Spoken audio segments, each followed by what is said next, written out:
Welcome everyone to the Daily Flow.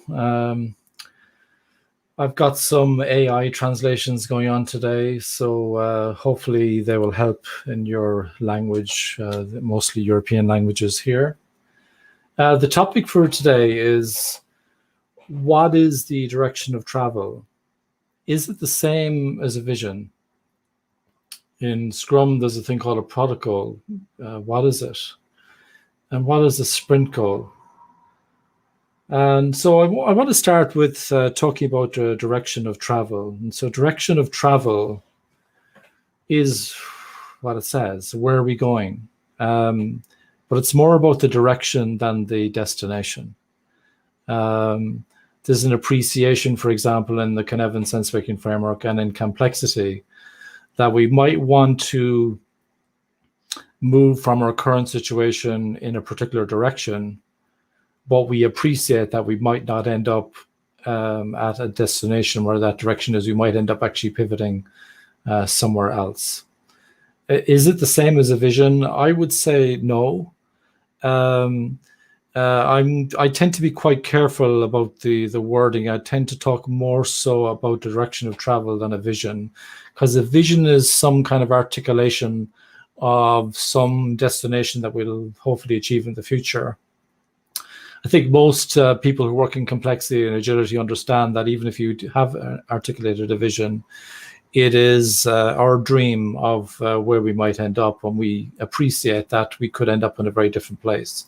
So for those practitioners out there and leaders and coaches who are able to embrace uncertainty, direction of travel and vision can mean the same thing, but maybe not for the audience that we're interacting with.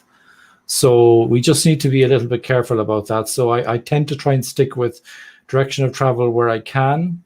And it's only if I feel that my language is getting a bit too complicated, where I don't know, for example, how what I'm saying will be translated by somebody else, then I might use language that's more comfortable for the client. But if I was using vision, I'd be really talking about understanding that even though we have that vision, we understand that could change, and that we could actually end up going in a completely different direction. We could end up pivoting into a different direction.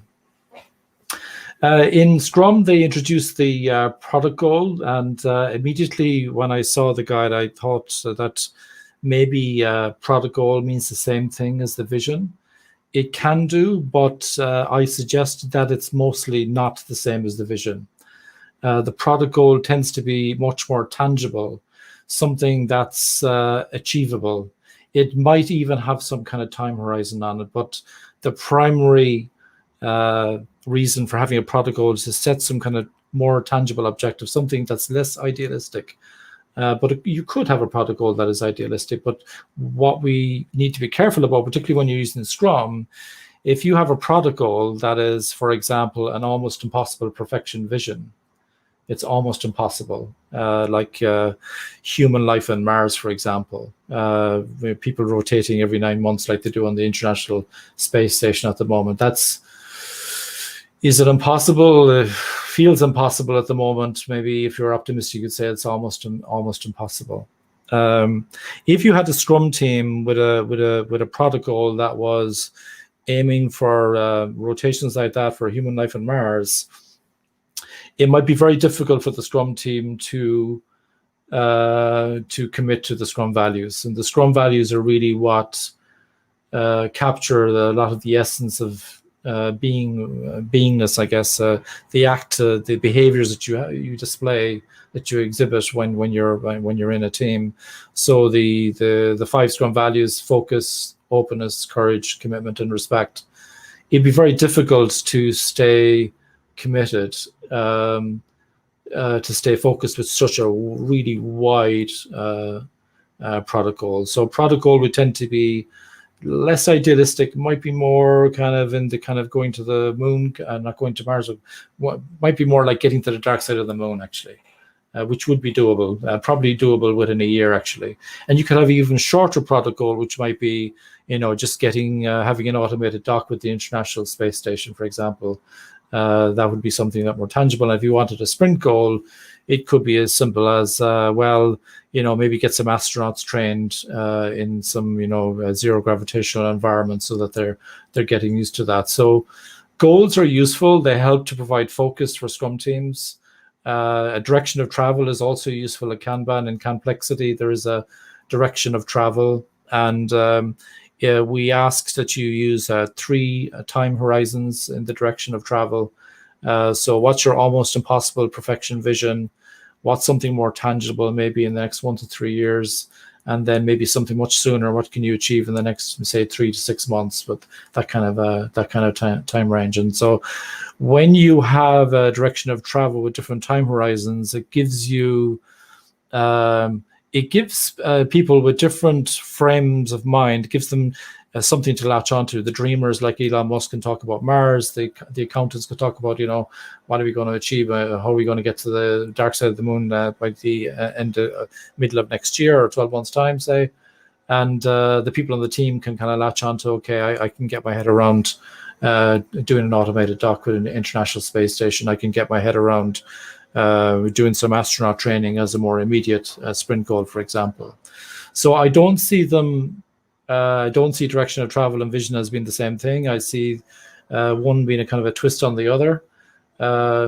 I'm probably veering away a little bit from Kevin and my described a direction of travel, because really direction of travel from a Kevin point of view, as far as I understand, is more about we are here, where, what direction are we going in the kind of the medium term, where are we heading? I kind of stretched that out a bit more in the complexity guide. So that's really all I wanted to talk about. That's my little nugget for today. It's really useful to have some direction of travel. If you're using Scrum, to use a product goal, iterating towards an optional vision. Very useful, and in Scrum it's mandatory to have sprint goals that are and they should be iterating towards the product goal. And so when we have a sense of where we're going, it means that when we're doing our retrospectives, for example, and when we're talking about doing continuous improvement to what end? Is there much point in improving if it's not going to help us to achieve the goals that we're striving for? So there are my little tips for you today. If you've got any comments or questions, feel free to put a comment on the window. Just want to make you aware as well that if you want to bring up a topic that you'd like to get discussed, you can send a voicemail to the Daily Flow podcast. It's anchor.fm/dailyflow/message. So that's anchor.fm/dailyflow/message. The other thing to bear in mind as well, in terms of Scrum, is that we've got the 3 pillars: transparency, inspection, and adaptation.